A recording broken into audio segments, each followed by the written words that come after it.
what we are talking about really works. Anywho, Yeah, we're going to go.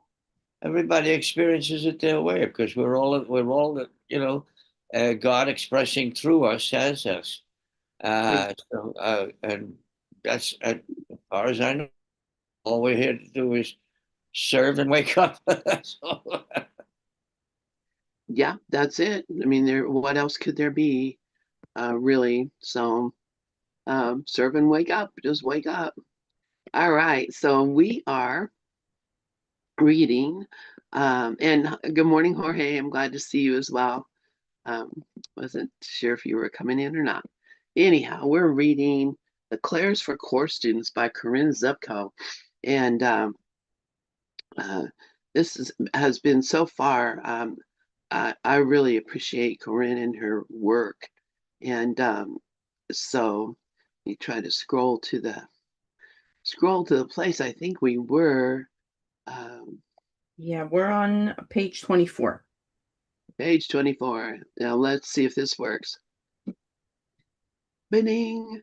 Signs you might have clairvoyant abilities. Is that That's it? right. That's it. I was I love it. Oh my gosh. All right.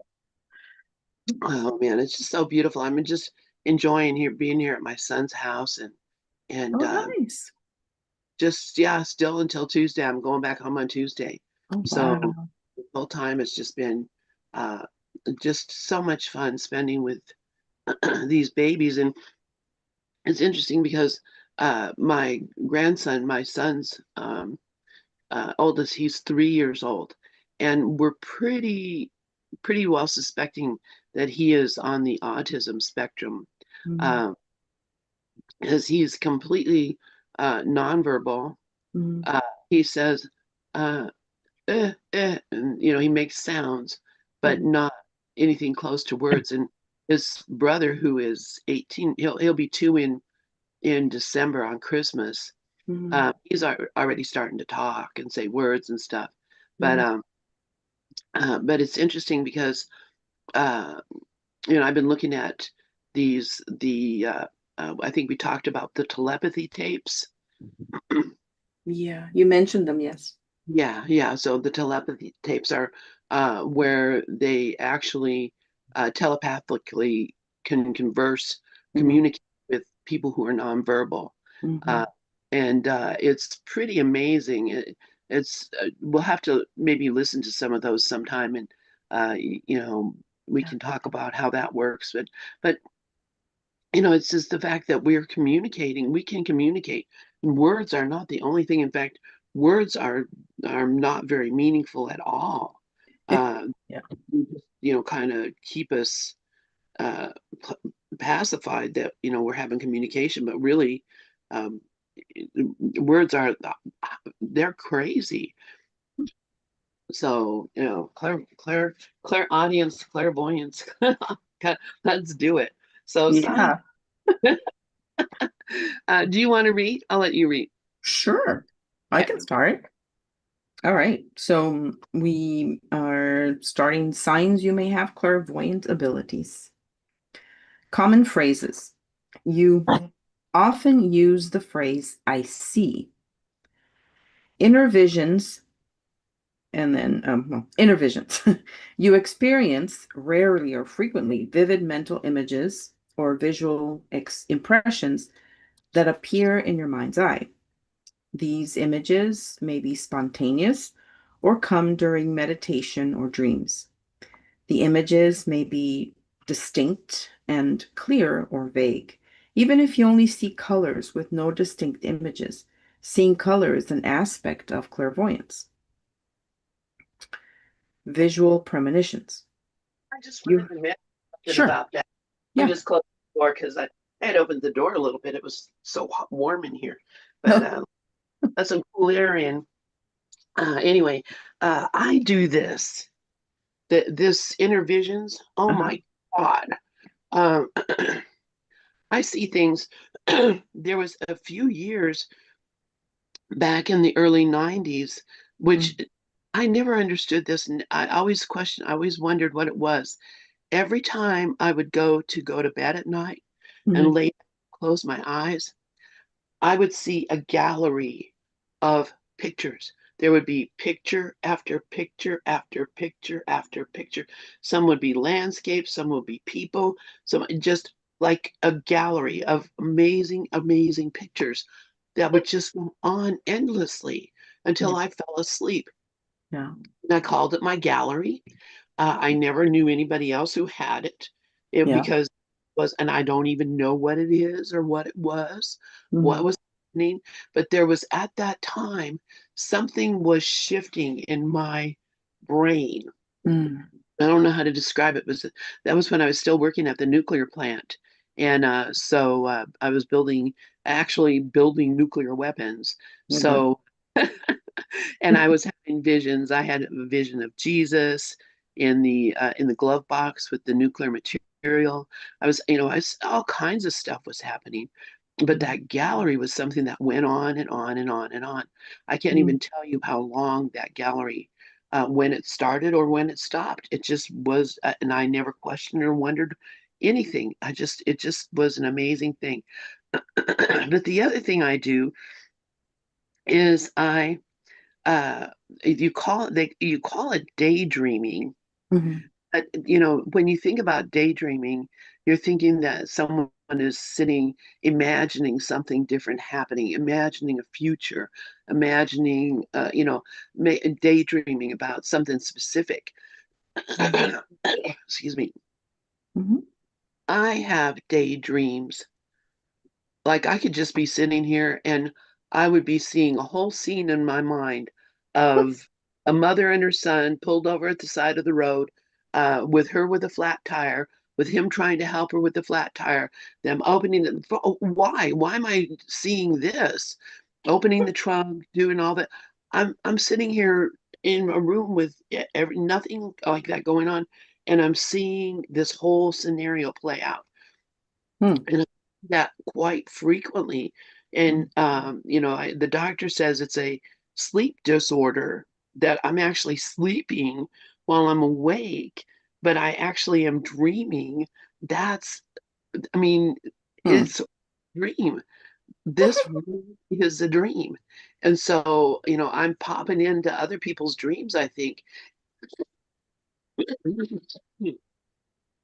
And when I started wondering, excuse me, what is happening? Why is this happening? Mhm. uh, it came to me that I was there to help them. And so whenever these things happen, I Mhm. recognize I'm here to, this is happening somewhere.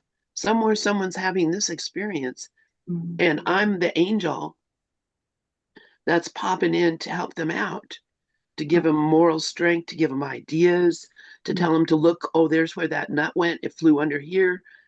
I mean, honestly, it's like I'm actually there in excuse me, I'm sorry, in like an astral body or something. So Mm. this Oh. and stuff, that I mean, that is happening to me Mhm. all the time. Like Wow. every day something like that happens. And I don't I think it's maybe because I'm constantly, like, when I was a kid, if I heard a siren, I would, say a rosary. I would be Mhm. reaching out to people, that whoever's in trouble, what trouble they were in, I wanted to help them.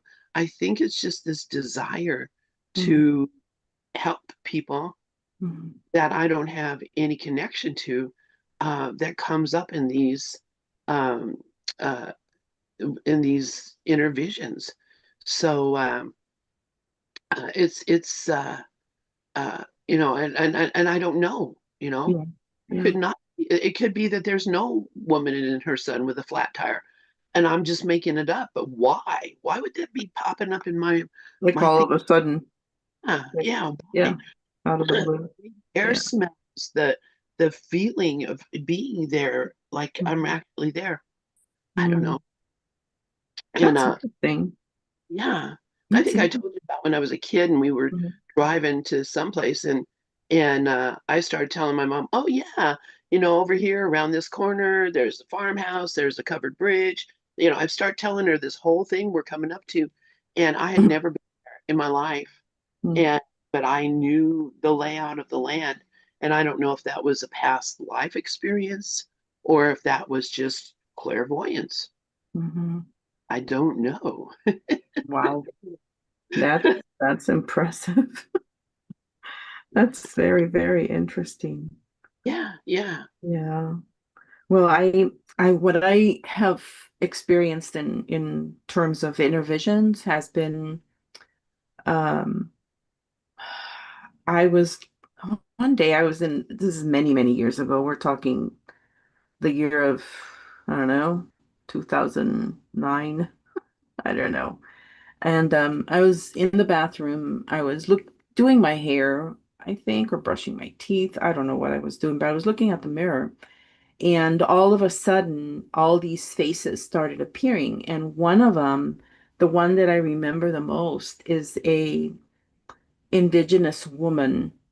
And she was smiling. And that's all I mean, there were different faces that came it was like it's almost as if I was in the center and there was a big circle around me of faces. And it would just kept going, right? Like just going. And I was like, huh. And I was, whatever it is that I was doing, I probably was not, well, I was present, but more into something else. I have no idea. But I always wonder. I think at the time, what I was thinking is, like my guides, who are my guides? I was thinking about those things and that's what came to me. And so since then I think, well, maybe I have an indigenous woman that was or is my guide. I don't know. I have no clue.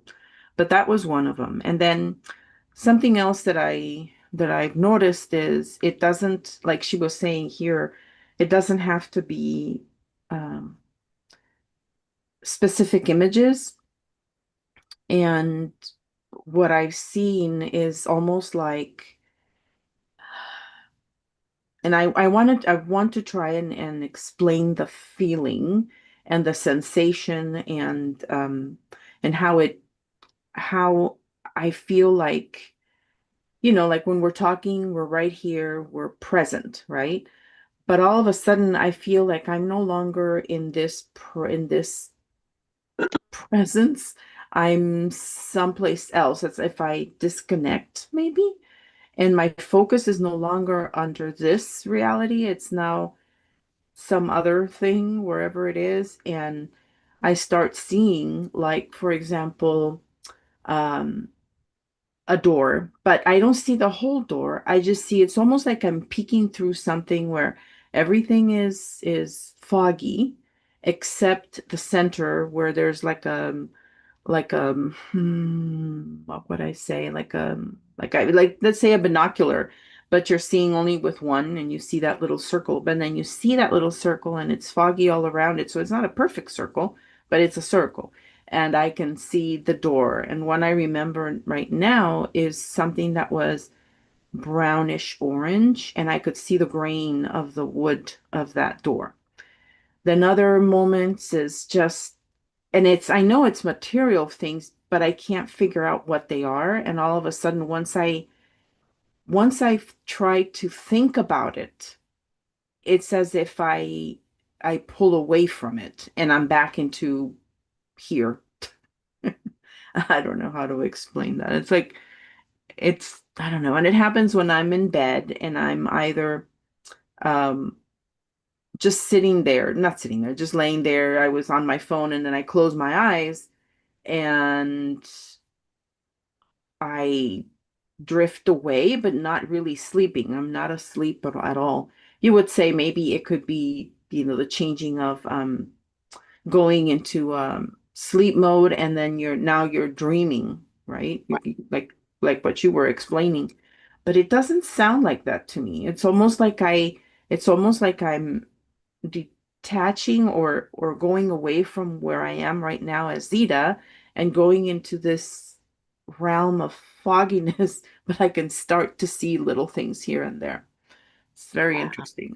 I never thought of it as anything other than I don't know what it is. Yeah, yeah. Well, Yeah. it sounds like it's some kind of clairvoyance, Yeah. and the way that she's describing it here, and Yeah. I can understand that. I mean, that is similar to some of the feelings that I have, especially the pulling away from the body, Yeah. the like to me, I always called it jumping up. It's like I just Mhm. like all of a sudden I would just be jumped up, and yeah, that also has happened to me in which is really interesting Mhm. in um, communication with people Yeah. that if I am with someone and there is, any kind of conflict or anything that is going on, I can like jump up into that place. Mhm. And when I jump up into that place, they jump up there with me. They don't even know it. I they don't even know it. And then we can have a conversation, and the conversation can we can clear things up very well. And I've had people leaving my office, this is when I used to work, leaving my office saying, I don't know what just happened. I don't know what just happened. And I'm like, well, there you go. Thanks for coming in. I mean, Wow. like, they think that they've been hypnotized or something, because it is moving into a different state of Right. being, Right. uh vibration, and it's an intentional thing. It's something I can just do, but I have to there has to be a reason. I couldn't just do it now, because I'm not in any conflict with you, and we're having a perfect conversation. But boy, whenever there's anything that um a person is trying to be stubborn. I was a supervisor. I had many people who worked for me, and not all of them were happy, which is always going to be the case. You're never going to Yeah. have everybody loved me. Everybody loved me, except these, couple of people that got this idea. Um, Somehow or the other, that I don't know what it was. I have no idea what they were thinking, but they would always be trying to cause me trouble. Going to my boss over my head, telling him this and that, and then my boss calling me in, and then me having to do that with my boss. Like, Mm. hey, let us just move out of this and into this, and come out of the meeting with him going, yeah, well, I was really, I was thinking I was going to have to discipline you or fire you, and I don't even know what happened. Yeah, well, yeah. Wow. But that's honest. Those are clairs for sure, and something that I never talked about, because it seems like magic, and for some reason, I thought people who studied A Course in Miracles would think that it was something else, and so I never mentioned to anybody till Mm-hmm. I reading this, Mm-hmm. and Corinne and her discussions, and I'm like, oh my gosh, this is in absolute accordance with the Course in Miracles. I Yeah. mean, we even got the Course in Miracles in the first place. Right. With Helen was having a clairaudient experience. Right. A very good one at that. I Wow. mean, that exactly. So anyway, you want to keep reading, Rafi, or Sure. anybody have Sure. Go anything? ahead. Go ahead. Visual premonitions. Okay, I'll read. Visual premonitions. You have visions or glimpses of future events or situations that later come true. These visual premonitions can occur in dreams or during waking states. And I don't know, do you have that ever? Um, I, the only time that I remember, and maybe somebody, the rest of us that are here may have something that they want to share, but um, the only time that I remember is that I was in a weirdly, right? This is before 9/11, before the towers were hit and all that. And I was in a cab and I was looking back and I could see the dust, like the all that when the towers started to crumble and you see all that dust that just goes out like a cloud and comes. And I remember being in that taxi cab as it was driving away, and I could see that dust or that cloud coming towards where I was in the car. And that's the Wow. only image I had. I had no clue what that meant. I don't know what it was. And then that happened. And I remember seeing the plume of the building, all that dust and all that debris. It's just a big cloud. And I was like, oh my gosh, that's looks exactly like what I had in my dream vision, whatever it's called.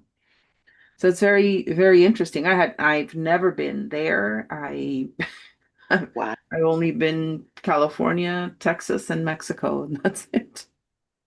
So I have no clue. But that's the only thing. Anybody else would like to share? Um, well, this happened when I was a teenager. I was like 16, and I was with a group of people. We used to go up in the mountains here in Colorado and go to different places and meditate. We would just, go in the woods, out in the mountains, and sit and meditate. Uh, it was just, that was just a fun thing that we like to do every Mhm. weekend, camp and meditate. And uh, one night we were camping over Boulder Canyon, excuse me, and I was sitting looking out across uh, uh, the valley where the city of Boulder and it was, all the place there. And I saw it was like on fire. It was like, raging like war scene kind of thing, like you would expect you'd see after like a nuclear explosion or something. Mhm. And Jesus was sitting next to me. Wow. Jesus was sitting next to me. And I said, Jesus, what is going on here? And he said, well, are you willing? Get this. Are Mm. you willing to help me save the world? Are you willing to help me save the world? And I was like, I had seen Jesus before when I was a young kid, and he Mhm. asked me that, and I said, I don't know what to do. I don't know. Sure, but I don't know. But at that time, I said, yes, I am, but I don't know what to do. And then it was like very clear to me that the way was going to come. And so I was 16 years old, Zita. Wow.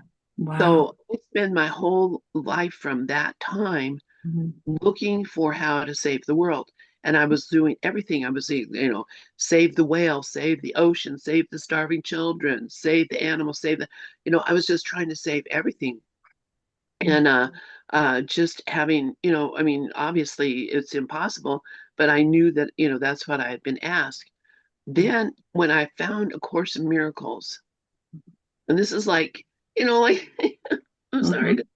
like, 40 years later, it was like, oh my gosh, 40 some years later, I find A Course in Miracles, and he asked the very exact same question Yeah. in A Course in Miracles. Are you ready yet to help me save the world?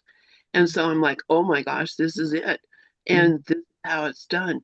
I didn't understand it for the longest time, but I did begin to understand I began to understand that what we're doing is actually saving the world. Um, then I recognized, okay, this is, why I waste all my time, all this trying to figure out what to do. And here I've got a plan. The thing that's so funny about that, which to me, it's like, oh my gosh, duh. Vicky Poppy had the same thing. Jesus asked her, are you willing to help me save the world? And she did not say, yeah, but I don't know how. She said, I will do whatever you tell me. You tell me and I'll do it. Whatever it is, you tell me. So she didn't go and try to save the whales. She didn't go and try uh, do do any of this stuff. And what's so weird, um, when she was, I think, 16, 17, just a young kid, her and her friend, this was back in the olden days when you could just get on an airplane and go anywhere without all the rigmarole that we have now. Yeah. her and her friend heard that there were children there were people seeing the Holy Mother in Medjugorje in Yugoslavia, I think, and she and her friend Claire just went and got tickets and flew over there to go and find um, the Mother Mary that was talking to these children. Mm. And she went into a church. There's two different people that have these different things happen to them. She went into a church, and a woman came up to her and said, a nun came up to her and handed her something and said, "This is, you're from America?" And she said, "Yes." She says, "This you have to take back to this person," and gave her a package to take. What? But uh, they she didn't. She did see the kids. She didn't see the Mother Mary. Um, but then, she came home because, she was like 17 or something. But then Maureen Muldoon, who was another Course of Miracles teacher, Mm-hmm. the same thing. When she was like 16 years old, she heard that Mother Mary was greeting, coming to these children in Medjugorje. So she got a ticket and flew over there. And she that at that time they were asking questions. And so she asked the question to Mother Mary, to these children, to tell, what is your son Jesus doing now? Mm-hmm. And the answer that she got was, he's writing a book with a woman in New York. Oh my God, I got chills. I know. It's like, oh my gosh, he's writing a book with a psychiatrist in New York. That's what they said. And Wow. he came back looking for that book. Wow. But these are mystical people that just get a notion, fly to Yugoslavia, go, Mhm. whatever, and things happen to them.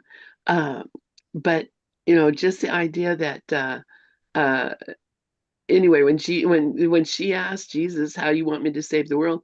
He just started guiding her and led her to A Course of Miracles, Mm. and she started studying the Course of Miracles, and there it is. Here's how to save the world. Um, anyway, enough of that.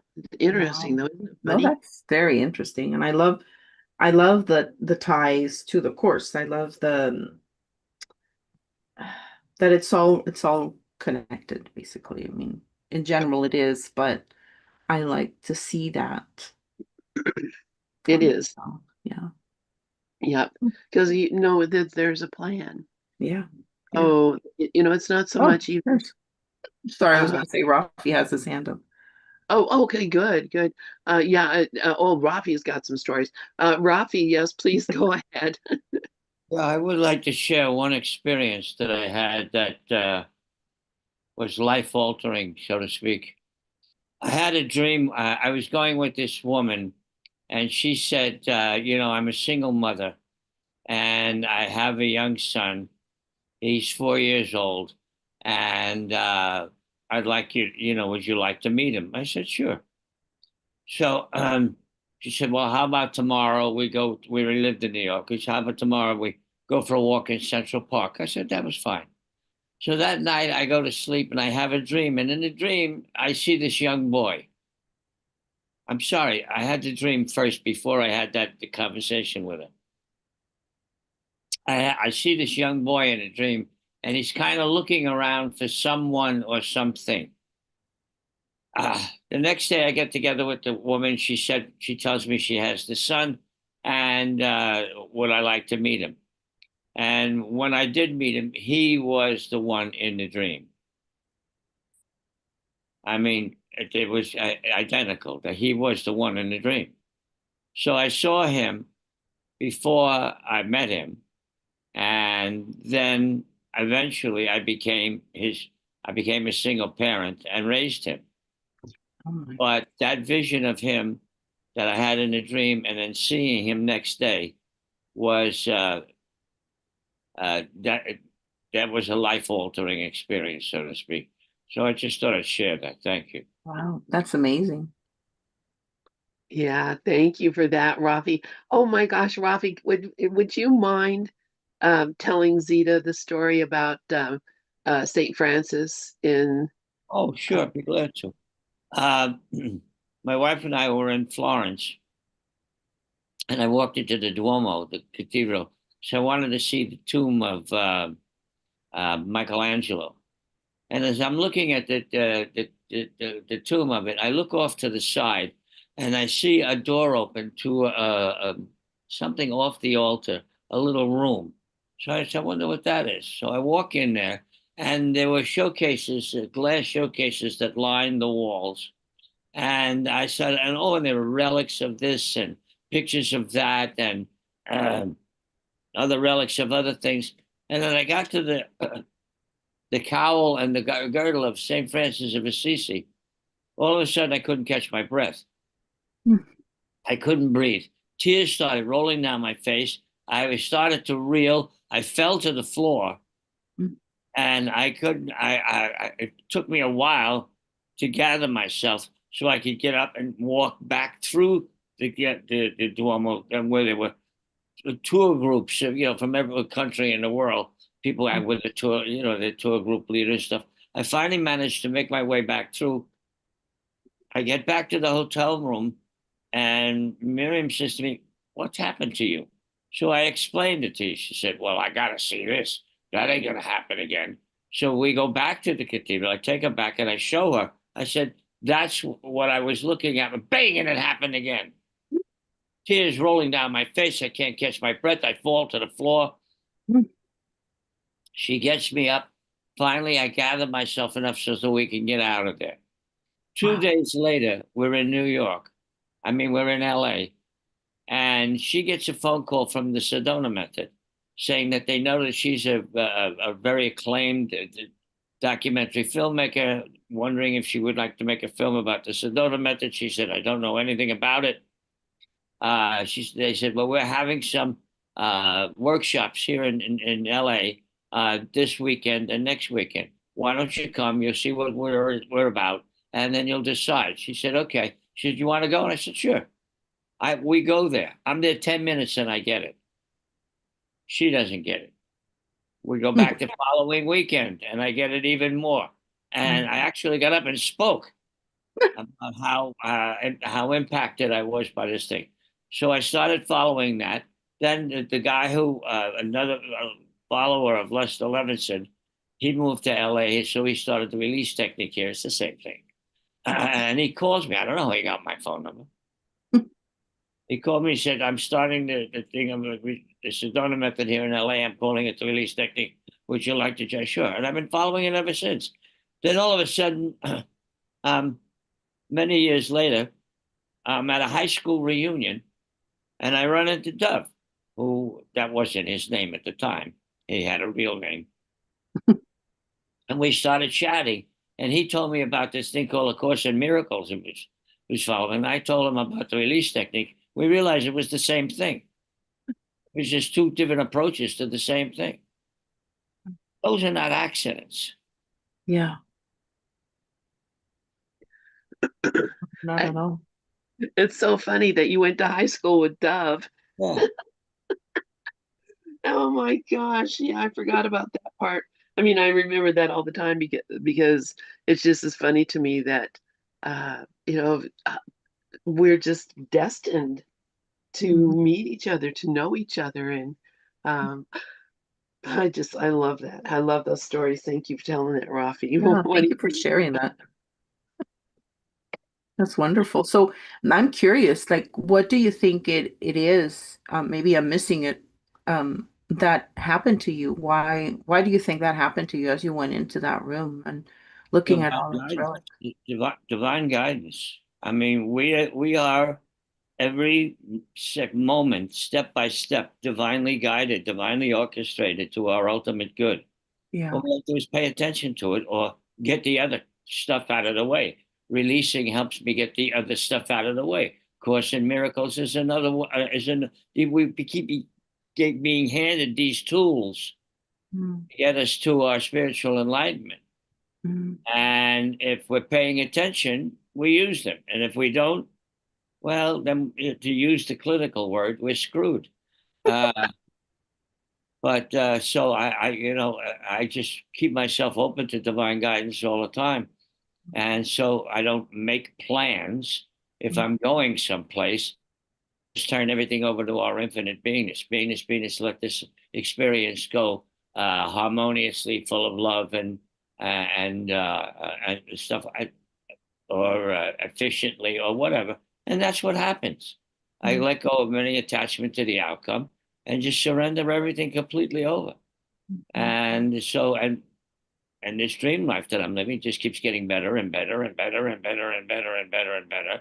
And I'm not trying to make it better. I'm just trying to wake up. That's beautiful. Thank you for sharing that. It's something to look forward to. Thank you. Yeah, thank you so much. Zita, you want to keep reading?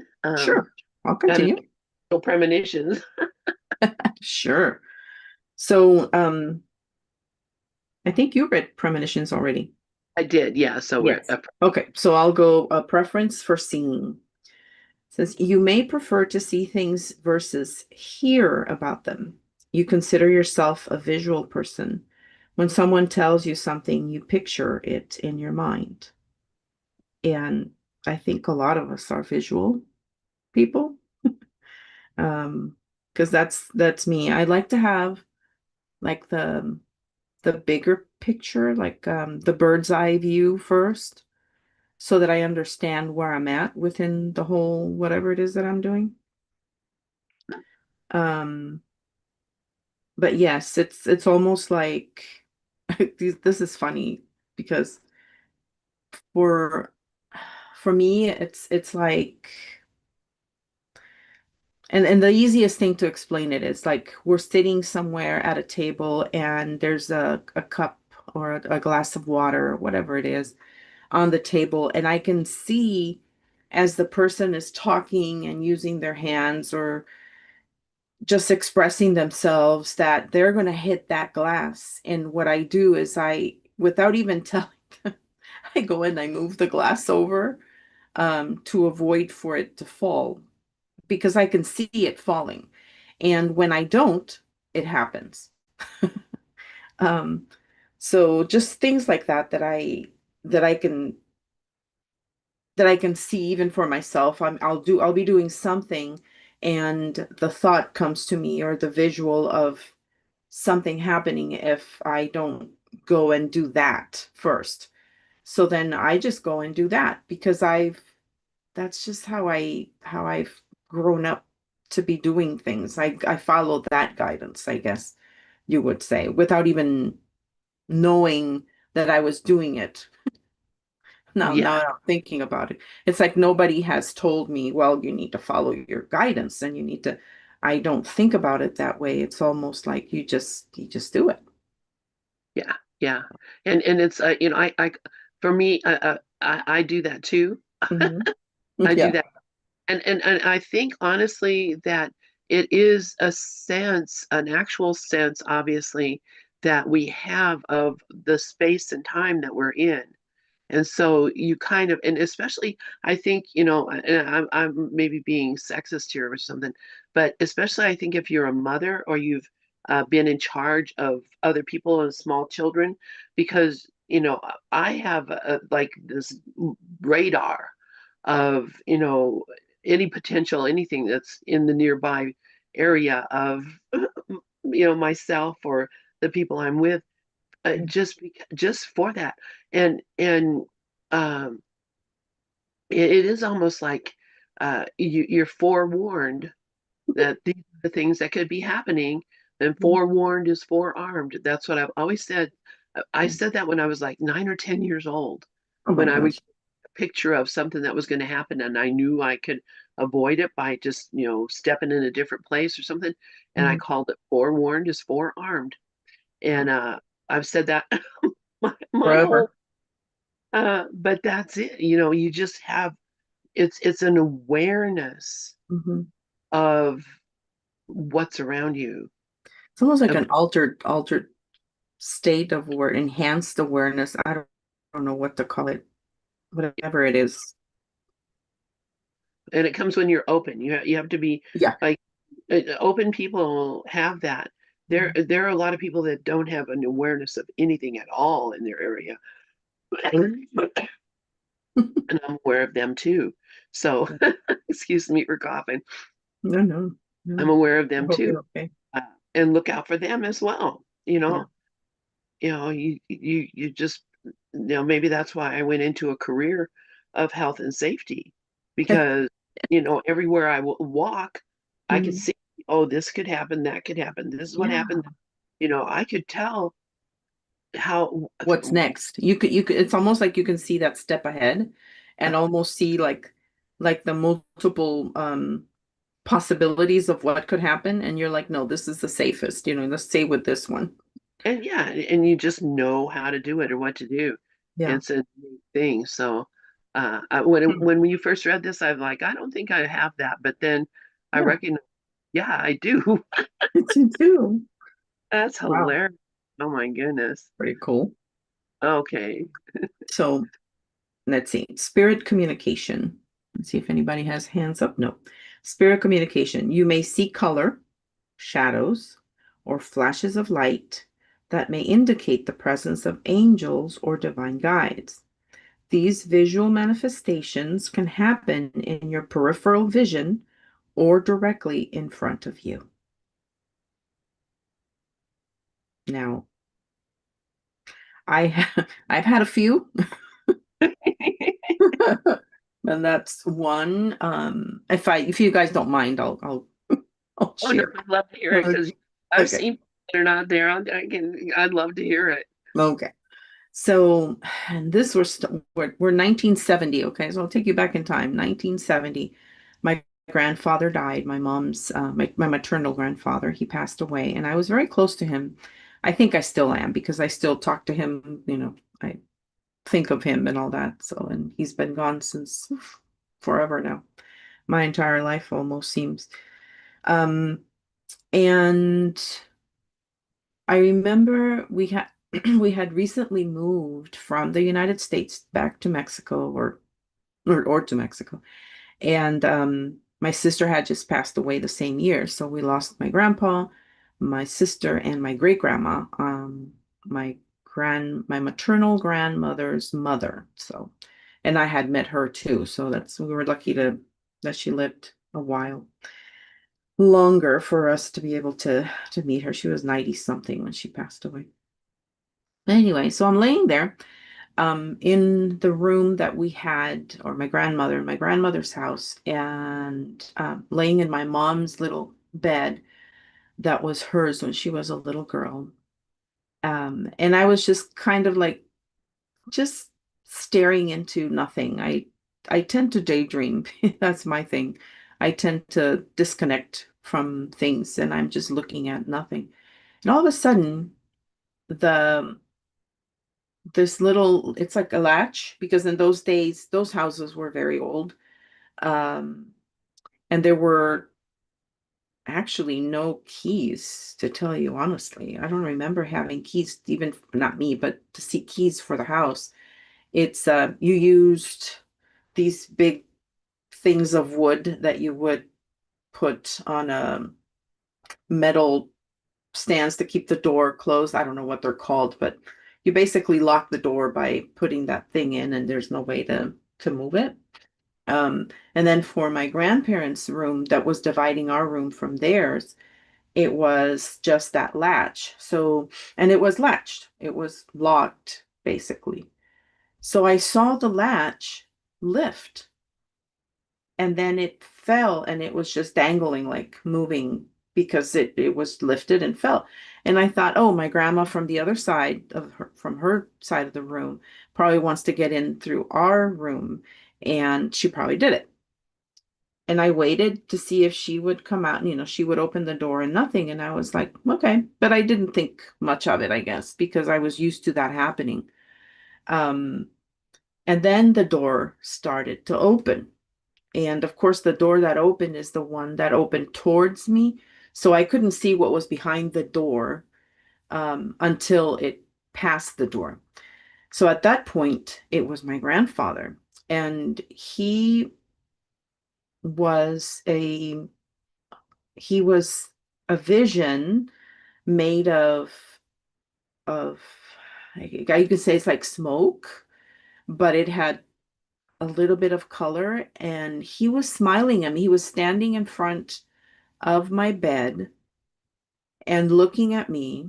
And then he did what a lot of the Mexican tradition families we did, at least from my end, my family, they always gave us their blessing. And it was, the name of the Father, Son, Holy Spirit, but they did it with their hand. And he always gave me that blessing when he would go away or go to work, or we would say goodbye. Same with my grandmother, my great grandmother, my mom, everybody. We all did it. And so he gave me his blessing and he was smiling. Of course, I was petrified because I had heard so many things that I don't think I was not in the right mind, I guess, to be able to understand what was happening. All I could think of is my dead grandfather is in front of me and I'm seeing a ghost, and everything, all the negative connotations that you can imagine were attached to what was happening. And of course, as soon as he vanished, the smoke disappeared. I ran out of there, and my mom said I was white as a sheet of paper. And I was, my grandpa. And then they came in and they started praying, and then they started throwing holy water. And I think the whole idea of the whole experience, I think that made it worse for me. And almost my grandmother was telling his wife, my grandma, telling him, don't come and scare her, don't do this again to scare her. And so that made it for me even worse. I was really petrified about that. But I saw him, and then I still saw other little things here and there. But that was the one that I can still see it in my mind. In my mind's eye, I can still see that experience. That is Um, so funny. Oh my but God. yeah, but I love my grandpa. And I think if I had the right mind, that I don't have the perfect right mind right now, but with what I know now, I think it would be awesome to be able to see him again. Yeah, yeah, yeah. How funny that is. Oh my goodness. Um, and yeah, he probably was just coming in to say hi and to Yeah, let you know that he was still alive, which I think is no matter how, we take it, any kind of proof that, they're still here even after, they have left the body, that the essence of what they are exists. Um, and like the death is not even uh real at all. it's not real. Yeah, I think that is so helpful. yeah, Uh, so, no matter how scary it might have been when you were a kid, you knew yeah, that he was still alive, yeah. that he was not dead, And he was even, okay. He was yeah, smiling, was yeah. happy. So, Yeah, yeah, yeah, what a gift. yeah, I love, yeah. I have, So now I've said because at first, for a long time after I saw things, because they startled me, that I don't want to see, I don't want to see, and so I didn't, right? I kind of stopped. yeah, But after maybe from 4 years ago, 5 years ago, I come to the realization, no, I do want to see. Can I see again, please? yeah. So so Oh, wait, I haven't seen anybody, but I'm starting to see, like, I'm in my bedroom and then I see as if somebody passed by, like, and then there's nobody there. Um, Things like that I I'm experiencing, but it's nothing, you yeah. know. And yeah, I see people where there's not people all the time. I don't even think about it anymore because I I see people, I see all kinds of stuff. And I always just thought I just had visual because I do have visual problems. Mhm. But even I can tell the difference between what I can see with my eye and what these things are. So but I don't know what they are. I think it's an intersection with another dimension is what I think. Is that they're all here because we're all crowded into the same space. All the different dimensions are in this one place. So anyway, Just, that's what I think I see. yeah. So let's see. Okay, let's see. Remote viewing. We have time to read a couple more of these. Um, Remote viewing. You can visualize and describe distant or hidden locations accurately, even without any prior knowledge or physical exploration of those places. And yeah, that's when I thought, I told them what was going to be around the corner. I just knew that. Rafi, go ahead. I just want to bring up the ego opposite of what you were just talking about. It used to happen to me a lot. My mind would tell me that somebody is outside my window watching everything I do, waiting for an opportunity to criticize me or attack me. And it's paranoia. Yeah. Or they're waiting for you to leave the house so they can follow you and check and make sure if you're not perfect. And Larry Crane, my instructor at the release technique, he said a lot of us have this thing that if we're not perfect, they're going to find us and kill us. And when I got a hold of that completely, what I used to do is if there's somebody outside the door waiting for you to miss it, I would walk over and open the door, make sure there was nobody, just to prove to my mind how stupid it was, how crazy it was. And then I got to the point where it's just mental mumbo jumbo. It's just a lot of garbage in my head. It's just a story that's right. It has nothing to do with any reality. And about a year or so ago, after bringing up the feelings, the wanting security feelings, the wanting approval feelings, and letting them go, the whole thing just vanished. But there was another version of that instead of coming from guidance point of view, coming from an ego mind point of view. Be on guard, be on guard, be on guard. They're going to attack you. They're going to kill you. They're going to criticize you.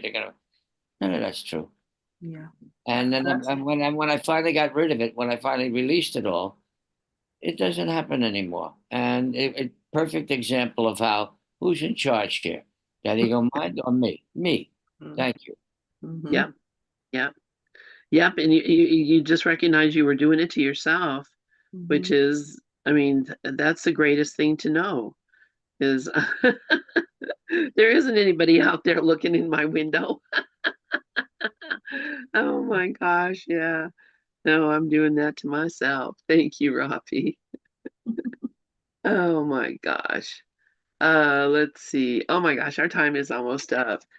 This has been so much fun, though. I really appreciate hearing, um, you know, everybody's experiences and just recognizing that what we see and what we know in this dream is a dream. It's a dream, and the dream. You're sleeping, you're dreaming, you're awake, you're dreaming all the time. And that's what we spend all of our time in dreaming. Of course, Miracles says that. So what is this dream? And how is it set up so that it's given us hints all the time about the truth of what is? Because that's how I see it. Is the dream is here just giving us hints about how to return to reality or how to wake up from this crazy dream. You guys got anything else to say, Zita? No.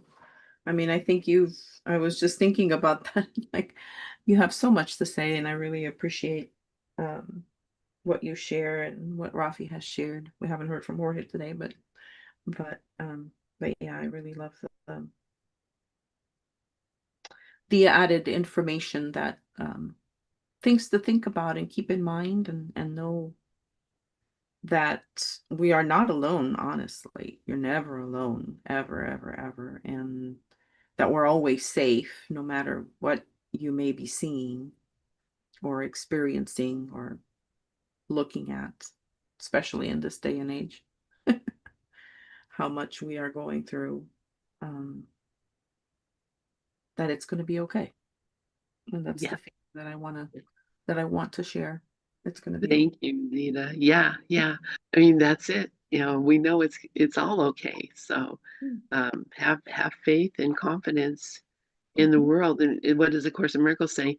Um, uh, Miracle workers have faith in the world because they know who's really in charge of it.